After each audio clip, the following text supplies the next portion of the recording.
Iran को एटमी तौर पे हमने मफलूज कर दिया है। दूसरी तरफ पेंटागन की रिपोर्ट, लेकिन अमेरिका या वाइट हाउस ने इसको मानने से साफ इनकार कर दिया है।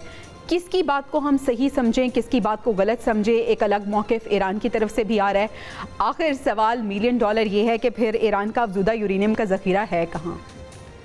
एक बात सब लोगों ने देखी कि जब अमेरिका इस जंग में शामिल हुआ तो उसका मकसद सिर्फ़ और सिर्फ ये था कि वो ईरान की जौहरी तनसीबात और उसके यूरेनियम के इस पूरे सिस्टम को ख़त्म करना था। और उन्होंने यही क्लेम किया कि हमारे जो B-2 बमर्स थे उन्होंने जाके ईरान की उन जगहों पे, उन 3 मुकामात पर जाकर बमिंग की और उनको तबाह बर्बाद कर दिया जहाँ पे जौहरी एक निज़ाम और उनका पूरा एक सिस्टम कायम था। अब ईरान के पास इतना वक्त ज़रूर था कि वो अपनी इन तनसीबात को बआसानी वहाँ से शिफ्ट कर सकता और इनको महफूज कर सकता, क्योंकि ये बिल्कुल आखिरी 1-2 दिनों में ये सारा कुछ हुआ है। उससे पहले काफ़ी दिन तो जंग जो है वो इसराइल के साथ ईरान की जारी रही। देखना ये है कि क्या ईरान में इतनी समझ नहीं थी कि इस सारी जंग के पीछे वो जौहरी तनसीबात हैं जो अमेरिका इनको तबाह बर्बाद करना चाहता है। तो वो क्यों उनको ऐसी जगह पर रखते जहां ऑलरेडी अमेरिका की तमाम खुफिया एजेंसियां और वो गद्दार जिन्होंने ये जंग जीतने में या इसराइल को जिन्होंने मदद फराहम की, जंग तो खैर ईरान ने जीती, लेकिन ये सारा कुछ जो किया धरा था ये उन गद्दारों को था। क्या उनको नहीं पता था कि ये सारी जो तनसीबात हैं ये कहाँ हैं? बहुत बड़ा नेटवर्क ईरान के अंदर इसराइल का मौजूद था जिसमें बहुत सारे भारतीय भी शामिल थे और भी दूसरी कई इंटरनेशनल एजेंसियाँ उसमें शामिल थी। तो ये कैसे मुमकिन था कि ईरान को ये पता था कि ये सारी जंग किस वजह से हो रही है और वो इस तरह का कमज़ोर खेल खेलता कि वो अपनी एटमी तनसीबात जो हैं वो अमेरिका के हाथों तबाह कर देता। अब आप देख लीजिएगा आने वाले वक्त में ईरान हर हाल में अब एटमी कुव्वत बन के दिखाएगा पूरी दुनिया को, और उसके ऊपर जो पहले पाबंदियां लगी हुई थी अब वो भी नहीं मानेगा, क्योंकि उनकी जो सुप्रीम जुडिशल काउंसिल है, वो जो उनकी एक सुप्रीम सिक्योरिटी काउंसिल है ईरान की, वो भी इस बात की अब मंजूरी दे देगी कि हम किसी भी इंटरनेशनल एटॉमिक एजेंसी जो है जो सुपरविजन करती है उनकी हम कोई बात नहीं मानेंगे। अब हमारी मर्जी होगी, हम उन इंस्पेक्टर्स को ईरान में आने दें ना आने दें, उनको किसी सर्टिफिकेट से अब कोई गरज नहीं है, इसलिए कि जो अमेरिका ने और जो ठीक है वाक़ई साहब, अब्दुल्ला गुल साहब को भी शामिल गुफ्तगू कर लेते हैं। अब साहब आपसे ये जानना चाहूँगी कि फिर अमेरिका की जानिब से बड़े बड़े दावे और अमेरिका ये जश्न मना रहा है कि हमने ईरान को मुकम्मल तौर पे एटमी प्रोग्राम से मफलूज कर दिया है, क्या ये फिर एक फेस सेविंग थी ईरान की उन 3 तनसीबात पे हमला करना, उसके बाद दुनिया को ये दिखाना कि हमारे पास इतनी पावर मौजूद है कि हमने ईरान को ज़ेर कर लिया है? जबकि जिस तरह से वागा साहब ने इशारा किया कि ईरान इतना पागल नहीं था या वो इतनी समझ बूझ रखता था कि वो 3 जगह जो पूरी दुनिया को मालूम है, अमेरिका को मालूम है, वहीं पर अपनी यूरेनियम या अपने जो भी ज़राए हैं उनके वो वहीं पर रखे, वो उसको शिफ्ट भी कर सकता था, और जैसा कि वो कह रहा है कि वो पहले से ही शिफ्ट कर चुका था। बिस्मिल्लाहिर्रहमानिर्रहीम, बहुत शुक्रिया। देखिए, हाथी के दांत खाने के और दिखाने के और ज़रूरी नहीं है कि जहां अमेरिका ने हमला किया वहां उनका यूरेनियम मौजूद था। खुद ईरान अब ये बात कह चुका है कि 400 kg जो एनरिच्ड यूरेनियम है, 60% एनरिच्ड यूरेनियम, वो उनके पास जो है महफूज मुकामात तक पहुंच गया। और ख़ास तौर पे जब बंकर बस्टर उन्होंने इस्तेमाल किया अमेरिकन B-2 बॉम्बर्स ने, तो उसके पहली तो बात यह है कि IAEA का जब इंस्पेक्टर ने विजिट किया तो उसने कहा आधा मील जो है वो नीचे था जो उनकी फैसिलिटी थी, यानी कि आधे मील का मतलब है 600 फुट, जबकि बंकर बस्टर जो है वो ज़्यादा से ज़्यादा जो है 60 मीटर जो है वो जा सकता है, ये खुद वो कहते हैं। और वो भी परफेक्ट एनवायरनमेंट, यानी कि स्वीट सॉइल के अंदर एक जो नरम मिट्टी होती है उसके अंदर उतना जा सकता है। अगर ज़मीन सख्त हो जाए या उसके अंदर और मसाइल हों तो फिर वो और भी उसके लिए मुश्किलात होता है। टोटल 14 बम जो है वो उन्होंने गिराए। अमेरिका की इन्वेंट्री के मुताबिक टोटल उनके पास हैं ही 20 बम, उनमें से 14 उन्होंने वहाँ गिरा दिए। तो 14 अगर फर्ज करें कि हर साइट के ऊपर जो है वो उन्होंने जो है वो तकरीबन 5-5 बम भी गिराए हैं, तब भी जो है वो उस गहराई तक नहीं पहुंच सकते। और यही वजह है कि IAEA ने रिपोर्ट दी है कि कोई ताबकारी नहीं फैली। जैसे बागा साहब जानते हैं इस बात को, आप भी जानती हैं माशाल्लाह, कि अगर खाली एनरिच्ड यूरेनियम पड़ा होता और उस टाइम बम को उसका लगता तो फिर ताबकारी तो वो फैलती, चाहे वो बेशक छोटी सतह पे फैलती, लेकिन ताबकारी फैलती और ये एकदम पकड़ी जाती है, ये एकदम सैटेलाइट के ऊपर जो है वो आ जाती है। लेकिन ऐसा कुछ नहीं हुआ। दूसरी बात जो है वो ये है कि ईरान जो है वो अब ये कहते हैं कि जी ईरान न्यूक्लियर, अब तो ईरान बनाएगा न्यूक्लियर। उसकी वजह यह है न सिर्फ वो बनाएगा बल्कि हो सकता है कोई उसको जो है रूस या नॉर्थ कोरिया वो उसको दे भी दे, ये भी मुमकिन है, क्योंकि बम खरीदना जो है वो ज्यादा मुश्किल काम नहीं है आजकल के दौर में। और जब खास तौर पे एक नई शरादा बंदी हो रही है, एक बात तो तय हो गई कि इस जंग के बाद दुनिया का नक्शा और जिस तरीके से पाकिस्तान और भारत के बाद जो भारत को शिकस्त होना, इसराइल को शिकस्त होना और इसराइल के साथ अमेरिका को शिकस्त होना, पहली बात यह है कि अमेरिका अपना शायद सुपर पावर का स्टेटस ज्यादा देर बरकरार रखने में कामयाब ना रहे। दूसरी बात यह है कि मशरिक वुस्ता के अंदर जो उसकी एक मेरे ख्याल में क्लाउड था वो भी कमजोर हो जाएगा। तीसरी बात यह है कि खित्ते के अंदर दो मुख्तलिफ ममालिक जो कि अमेरिका के इन्हिसार पे चल रहे थे और अमेरिका उनको अपनी प्रॉक्सी के तौर पे यूज कर रहा था, दोनों ने ही उसको दगा दे दिया और दोनों ही जो है वो घोड़ा समझा था अमेरिका ने, निकले बिल्कुल ऐसे ही। अब्दुल्ला साहब मुबशिर बुखारी साहब भी हमारे साथ मौजूद हैं। बुखारी साहब, ये बड़ी इंटरेस्टिंग चीज़ है कि दो ऐसे ममालिक जो एटमी हथियार रखते हैं, एटॉमिक पावर हैं वो दोनों कंट्रीज, वो इस्लामी ममालिक के पास अगर एटमी हथियार मौजूद होते हैं या वो एटॉमिक पावर रखना चाहते हैं तो उसके वो खिलाफ हैं कि ये दुनिया के दिफा के लिए खतरे हैं। अभी जब हम ये प्रोग्राम कर रहे हैं तो साथ ही साथ ट्रंप साहब गुफ्तगू कर रहे हैं और वो ये कह रहे हैं कि अमेरिका के पास दुनिया के बेहतरीन हथियार मौजूद हैं और वो कह रहे हैं कि जो अमेरिका ने हमला किया है ना ईरान पे, यही वजह बना है कि दुनिया में जो कशीदगी है और खित्ते की कशीदगी जो है वो कम हो गई है। अब एक जानिब IAEA की रिपोर्ट कि जो अमेरिका ने हमले किए हैं उससे ताबकारी नहीं फैली है, यानी यूरेनियम अपनी जगह मौजूद है। फिर पेंटागन की भी रिपोर्ट आ गई है, लेकिन अमेरिका यही दावा कर रहा है कि मैं सुपर पावर हूं और मैंने ऐसा हमला किया ईरान को कि ईरान को चुप करा दिया है। किस तरह से आप इसे देख रहे हैं, इस पूरी सिचुएशन 12 रोजा जंग का टेक अवे आपके ख्याल में क्या है? इस 12 रोजा जंग का टेक अवे यही है कि ईरान के लिए विन विन सिचुएशन, और इसमें बहुत सारी चीजें जो हैं वो ईरान को नए सिरे से सेटल करनी पड़ेंगी, डिसाइड करनी पड़ेंगी, फिक्स करनी पड़ेंगी। और इसके साथ साथ अमेरिका और इजराइल को भी अपनी पॉलिसीज पे नजरसानी करनी पड़ेगी, क्योंकि आप देखिए कि इजराइल जो NPT का सिग्नेटरी नहीं है, उसको परमिशन है कि जनाब वो जितने मर्जी, यानी मशरिक वस्ता में सबसे ज़्यादा अगर देखा जाए तो न्यूक्स जो हैं वो इजराइल के पास हैं।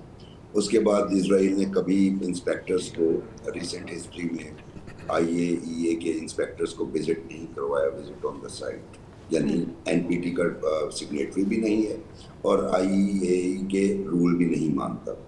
उसके बाद अगर आप ईरान को देखें, NPT का सिग्नेटरी था, मल्टीपल विजिट भी करवा चुका है और फिर साथ इस इंटेंट का भी इजहार मुसलसल करता रहा है कि ईरान जो है वो न्यूक्लियर बॉम्ब बनाने के हक में नहीं है। और यहाँ तक कि हामिनाई साहब ने भी ये कहा कि कोई भी वेपन ऑफ मास डिस्ट्रक्शन जो है, इंसानियत का कत्ल हो, वो मैं बनाने के हक में नहीं हूँ। तो उसके बावजूद उन पे वो ठूंसा गया, नहीं ये कंस्पिरेसी थियरी ठूंसी गई कि नहीं ये बनाना चाह रहा है। 33 साल से नेतन्याहू को ये ख्वाब आते हैं कि ईरान जो एटम बम बनाना चाह रहा है, और उसके बाद जो हुआ तो अब तो ईरान पे लाजिम हो गया कि वो ये बनाए। सो लेसन लर्न क्या है यूरोप के लिए कि आप नहीं रोक सकते किसी भी मुल्क को अगर वो पुरअमन मकासद के लिए करना चाह रहा है।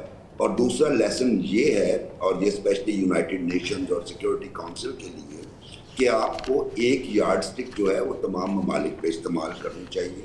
सिर्फ ये नहीं कि आप यूनाइटेड नेशन हैं या सिक्योरिटी काउंसिल हैं तो आप सिर्फ ताकतवर का पर्पस सर्व करेंगे और उसमें जो है वो आप दूसरे ममालिक के नुक्ता नज़र को बिल्कुल इग्नोर कर देंगे। और ऐसी सूरत हाल में बरतानिया, फ्रांस, जर्मनी, इन तीनों को भी अपनी अपनी पॉलिसीज पे नजरसानी करनी पड़ेगी, क्योंकि वो अमेरिका या इसराइल की मोहब्बत में अपना इमेज जो है वो ख़राब कर रहे हैं। मसलन इसराइल, फ्रांस और जर्मनी दोनों के ईरान से मामलात को इतने ख़राब नहीं थे और यहाँ तक कि जब ईरान इराक के खिलाफ वॉर में था तो सबसे बड़ी जो सपोर्ट चाहती थी टेक्नोलॉजी की सूरत में वो जर्मनी और फ्रांस से जाती थी, लेकिन वो अब सूरत हाल वैसी नहीं रही।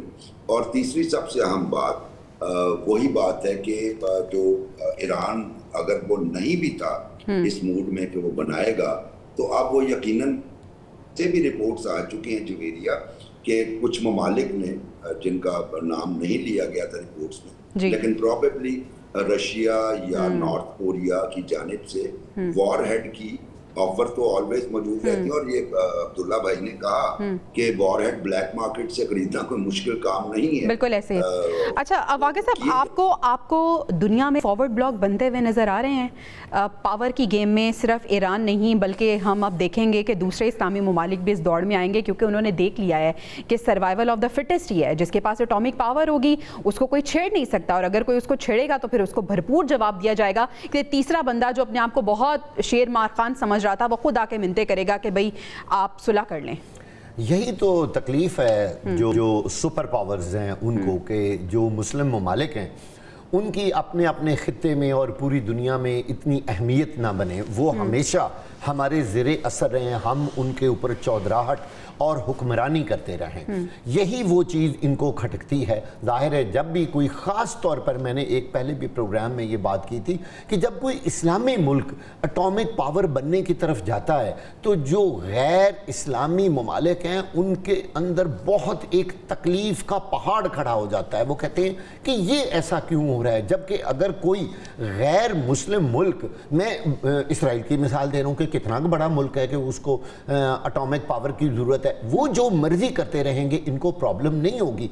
बात अब ये है कि पूरी दुनिया के अंदर अब ब्लॉक्स बनने जा रहे हैं, जिसमें सबसे बड़ी तकलीफ है चाइना की और रशिया की। किसको? अमेरिका को।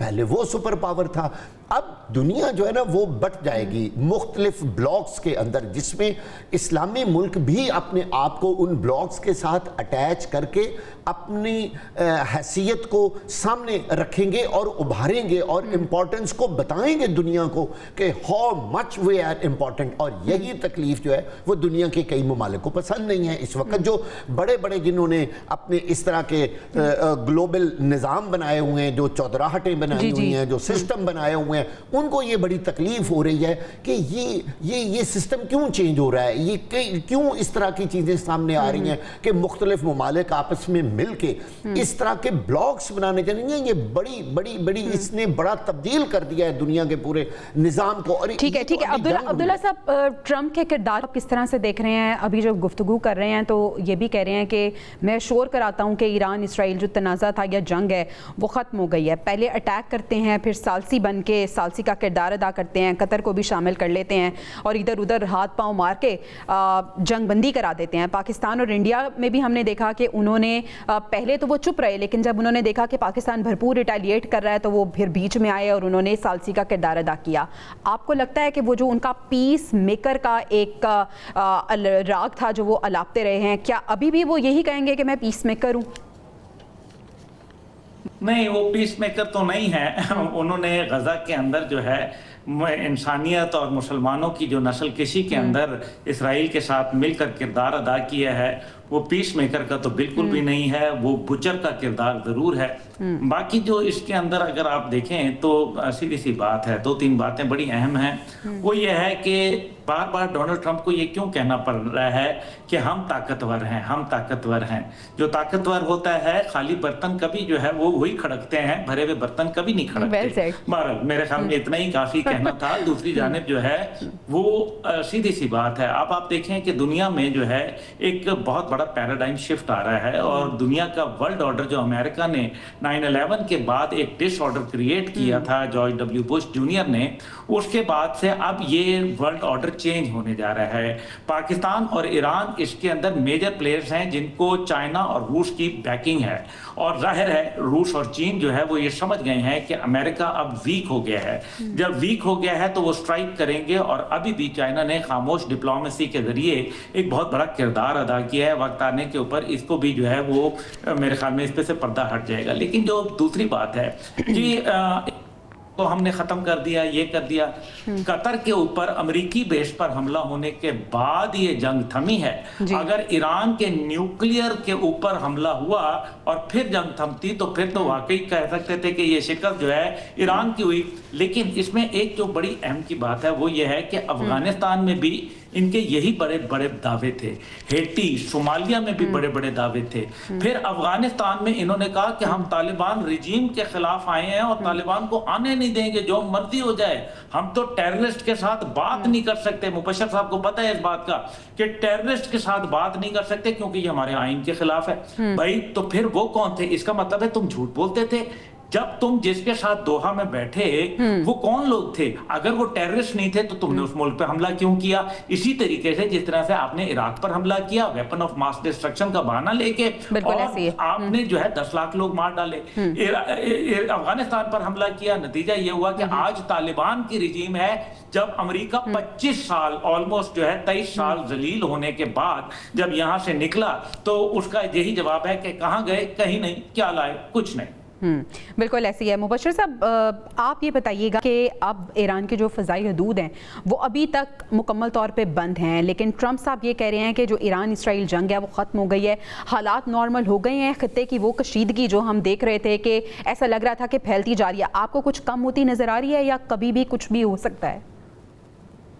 जी देखिए, मल्टीपल साइड से अपनी जगह पे खदशात मौजूद हैं, क्योंकि ये जंग बंदी है जो लफ्ज इस्तेमाल किया जा रहा था कल तक, वो जंग बंदी का था, जिसका मतलब है कि जंग खत्म नहीं हुई, जंग को रोक दिया गया है, यानी पॉज आ गया है। तो ईरान को चूंकि अपनी साइड पे और प्रेसिडेंट ट्रंप ने गुस्सा भी किया बड़े इजराइल के हवाले से कि जब जंग बंदी थी तो उसने वॉयलेट पहले किया, और जो आपने ईरान ने रिटेलिएट किया इस तरह की वो गुस्से का इजहार भी उन्होंने किया, जिसका मतलब है कि कहीं ना कहीं ईरान के जहन में ये खदशा है कि इजराइल दोबारा कोई शरारत कर सकता है, या फिर ये जो प्रेशर बिल्डअप हो रहा है। मसलन अभी आप देखें ना कि ये चल रहा है 2 तरह के स्टेटमेंट।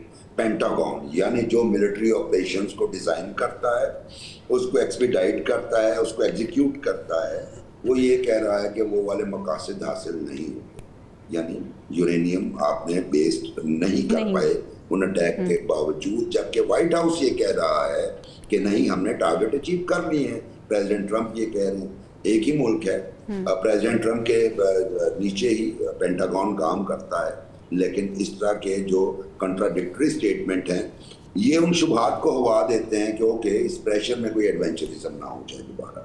तो इसलिए ईरान की एयर स्पेस का मामला जो है वो अपनी जगह पे है उस तरह की। और दूसरी तरफ आप देखें, पाकिस्तान ने अभी इंडियन एयरलाइन के लिए 1 माह के लिए मजीद अपनी एयर स्पेस को बंद रखने का ऐलान किया है। उसके पीछे भी वही खदशात हैं। ठीक है, यानी मुकम्मल तौर पे भी कुछ भी क्लियर नहीं हुआ, सीज़ फायर हुआ है, खदशात अपनी जगह मौजूद हैं, लेकिन ईरान ने जो ईरानी पार्लियामेंट है उन्होंने इंटरनेशनल एटॉमिक एनर्जी एजेंसी के साथ जो ताउन मुअत्तल करने की बिल की मंजूरी दे दी है। इसके कॉन्सिक्वेंसेस क्या होंगे? पैनल के सामने ये सवाल रखेंगे। ब्रेक के बाद stay with us. Welcome back नाज़रीन। जिस तरह से ब्रेक पे जाने से पहले हम बात कर रहे थे कि ईरानी पार्लियामेंट ने IAEA के साथ ताउन मुअत्तल करने के बिल की मंजूरी दे दी है। वाक़ा साहब, दूसरी तरफ अमेरिका ये कह रहा है कि अगर ईरान यूरेनियम सूदगी दोबारा शुरू करेगा तो उस पर हमला कर दिया जाएगा।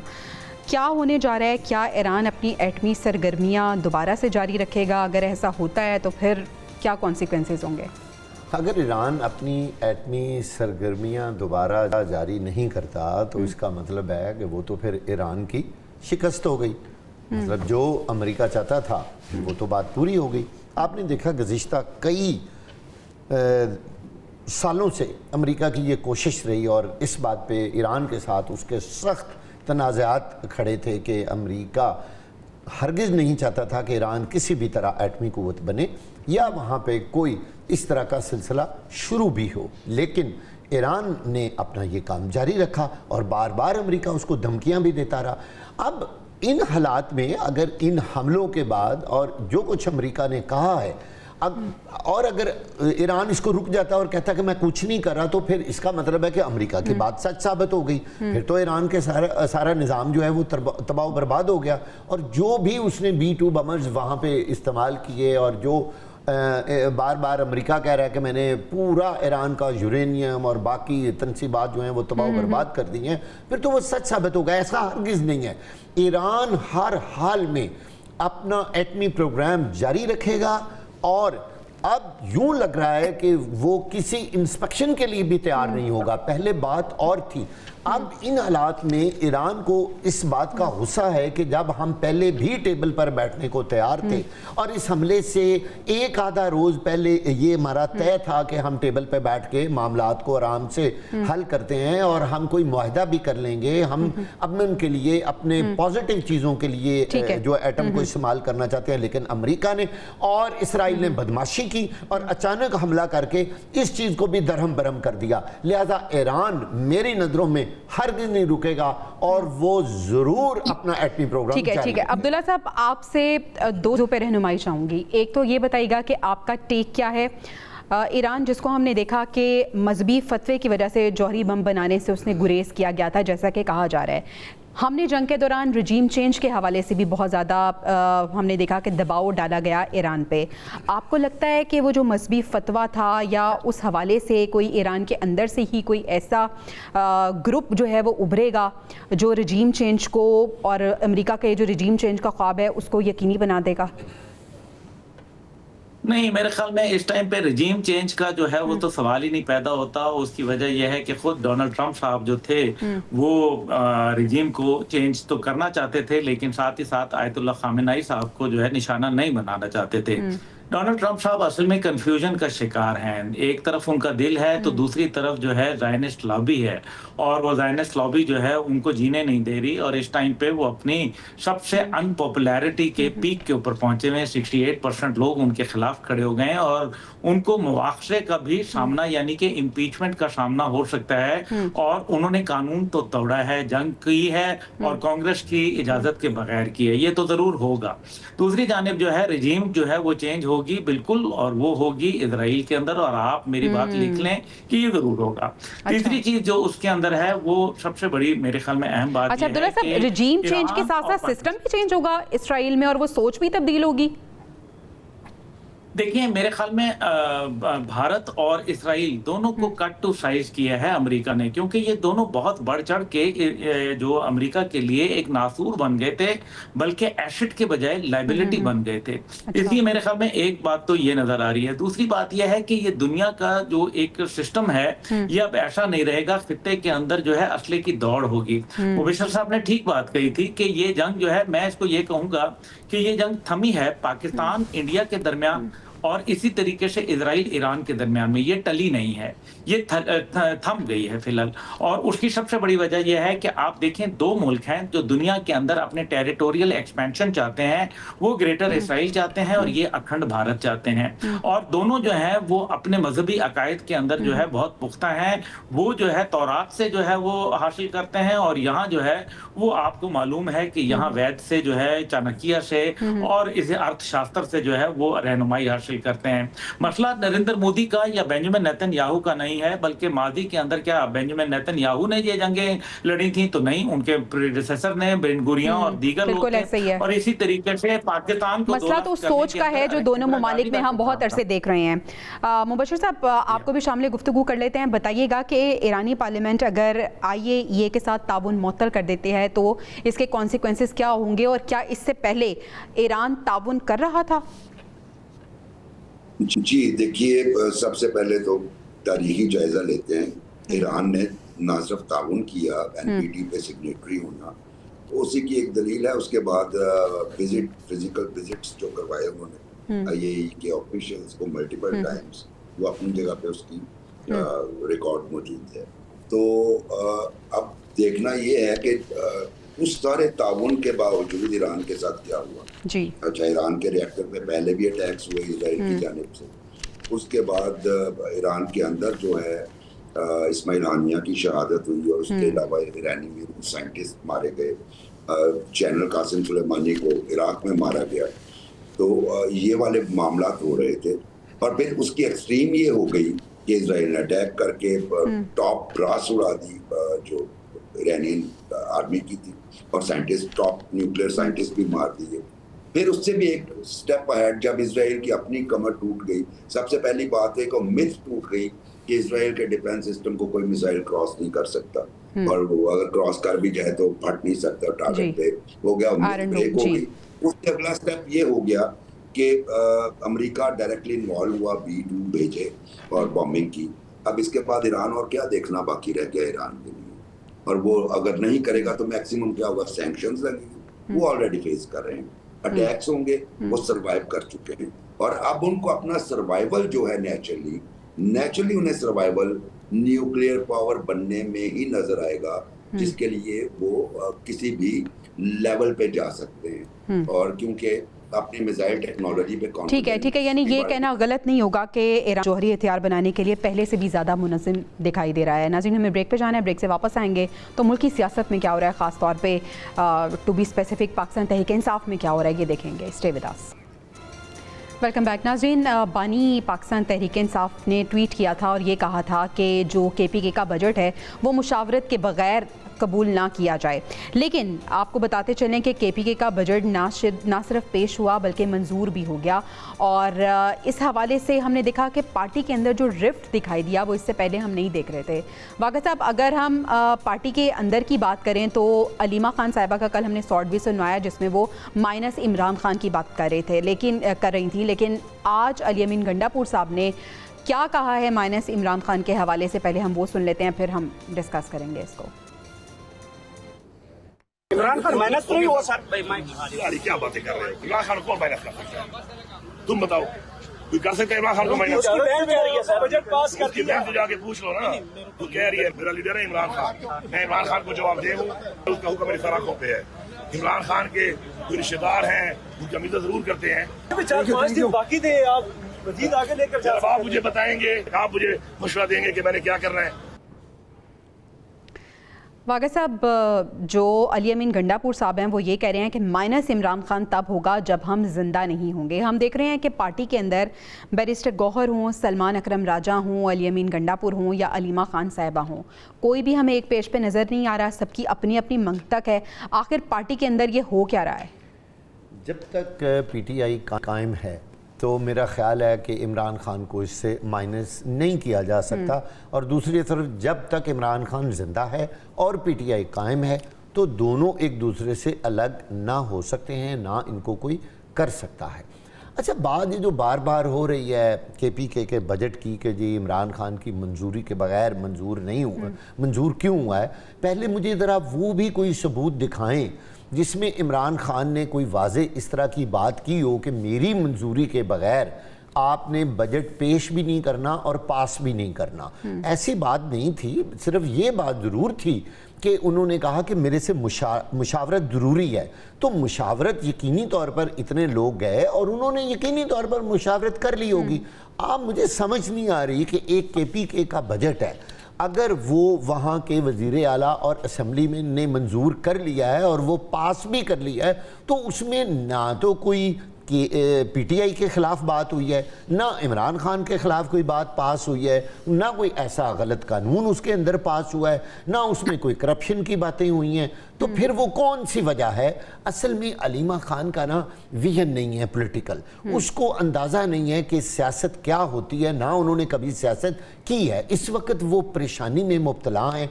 मीडिया के सामने उन्होंने क्या बात, कैसे लोग उससे उगलवा लेते हैं, करवा लेते हैं। उन्होंने बस कह दिया कि जी हाँ, ऐसे ही लगता है कि जैसे इमरान खान को माइनस कर दिया गया। क्या इतनी छोटी सी बात पर इमरान खान को माइनस किया जा सकता है? चलें, अब्दुल्ला साहब से उनकी टेक हैं। अब्दुल्ला साहब, आपको भी लगता है कि अलीमा खान साहिबा की जो गुफ्तगू थी वो शो कर रही थी लैक ऑफ पॉलिटिकल अंडरस्टैंडिंग, और इसके साथ साथ अली अमीन गंडापुर साहब ने कहा है कि जब तक जिंदा हैं ऐसा नहीं हो सकता कि इमरान खान को माइनस किया जाए, और आइनी तकाज़े और मजबूरी के तहत शेड्यूल के मुताबिक हमें बजट को पेश करना था और मंजूर करना था। आप किस तरह से रीड कर रहे हैं इसको? देखें, पहली बात यह है कि अलीमा खान साहिबा मिलती हैं ना इमरान खान साहब से, और जाहिर है जेल में मुलाकात जो है कैदी की मर्जी से होती है। तो फिर अलीमा खान साहिबा जो है अगर वो सियासत कर रही हैं तो क्या इमरान खान साहब की मर्जी के बगैर कर रही हैं, और अगर वो इजाज़त से कर रही हैं तो फिर उनकी बात को आपको वेटेज देनी पड़ेगी। दूसरी जानिब जो है आप देखा कि जिस तरीके से अमेरिका के बाद जो है जिस तरीके से फील्ड मार्शल साहब को अभी भी डोनाल्ड ट्रंप ने जिस तरह से बात की फील्ड मार्शल साहब के कि मैं मेरे ऑफिस में मुलाकात हुई और बड़ा अच्छे तारीफी कलमात उन्होंने अदा किए, तो स्टैब्लिशमेंट की तरफ झुकाव नजर आ रहा है। मैंने तो एक न्यूज़ पे एक ही बात की थी और मैं अब भी एक ही बात कर रहा हूँ कि माइनस तो वो हो गए हैं, और ये बात पीटीआई को भी अच्छी तरीके से पता है, क्योंकि पीटीआई के अंदर अब जो धड़े बन रहे हैं उसकी वजूहात ही यही है कि हर को जिसका जहां सींग समारा है वो वहां जाना चाहता है। और दूसरी बात यह है कि ये एक लंबा प्रोसेस है, और इस लंबे प्रोसेस के अंदर जो अमेरिका भी है वो भी जो है एस्टेब्लिशमेंट की तरफ, पाकिस्तान की तरफ झुकाव रख रहा है, ना कि किसी एक पार्टी की जानिब रख रहा है। और जो देते थे दवाए दिल वो दुकान अपनी बढ़ा गए। और सेकेंडली जो है पीटीआई की इस टाइम पे पावर स्ट्रेंथ कहाँ है, आप मुझे बताएं कौन सा ऐसा जलसा, कौन सी ऐसी तहरीक, कौन सा ऐसा जो नारा जिस पे उन्होंने यू टर्न ना लिया हो या उनको मुंह की ना खानी पड़ी हो। अमीन गंडापुर वही है ना, ये बड़बोले आदमी हैं, ये आप देख लेना ये भी जिंदा होंगे, किसी और पार्टी में चले जाएंगे चुप करके जब इनको पता चलेगा कि अब मामला जो है परमानेंट। ठीक है बुखारी साहब, आप क्या समझते हैं पाकिस्तान तहरीक इंसाफ के अंदर जो इतने बढ़ते खदशात हैं और फिर हम देख रहे हैं कि एक पेज पे हमें नजर नहीं आ रहे, कंफ्यूजन का शिकार नजर आ रहे हैं, वजूहात क्या हो सकती हैं इसकी? देखिए सबसे पहले तो माइनस वाले सवाल का मुख्तसर सा जवाब ले लें। एक बात तो ये कि किसी भी लीडर को और नेशनल स्टेचर का लीडर हो उसे माइनस करना आसान नहीं होता। हाँ वो बैकड्रॉप में चला जाए वो एक अलग बात है, उसको माइनस होना नहीं कहना। यही बात एक बात तो ये होगी। दूसरी बात ये है कि वो बैकड्रॉप में इतना अरसा बंदा जेल में रहे तो नेचुरली, और फिर उसका राब्ता भी उस तरह से ना हो तो नेचुरली बैकड्रॉप में चला जाता है। जो आपने बात की कि डिफरेंसेस, तो भाई उसके कसूरवार खुद इमरान खान है। उन्होंने अपने पार्टी स्ट्रक्चर पे कभी तवज्जो नहीं दी। उन्हें हमेशा वो लोग अच्छे लगते थे जो उनकी खुशामद करें या उनके मुंह की बात करें या उनके गलत स्टेप्स को भी अप्रिशिएट करें। जब वो हुकूमत में थे तो आपको याद होगा हमारे 3-4 सहाफ़ी नुमा हजरात, जिन्हें मैं सहाफ़ी भी नहीं कहता, वो शाम की महफिलों में उनके चीफ एडवाइजर हुआ करते थे। इलेक्टेड लोग तो बनी गाला से कोसों दूर हुआ करते थे जब वो शाम को बनी गाला जाया करते थे प्राइम मिनिस्टर हाउस से निकलते। तो उसके बाद स्ट्रक्चर में आप जब से 97 से पीटीआई बनी है तब से लेकर, ठीक है, यानी आपको लगता है कहीं ना कहीं कसूरवार बानी पीटीआई। नाज़रीन मेरे पैनल की राय आपने जान ली, प्रोग्राम से इजाज़त दीजिए, इंशाल्लाह आपसे कल मुलाकात होगी। अल्लाह ने के पास।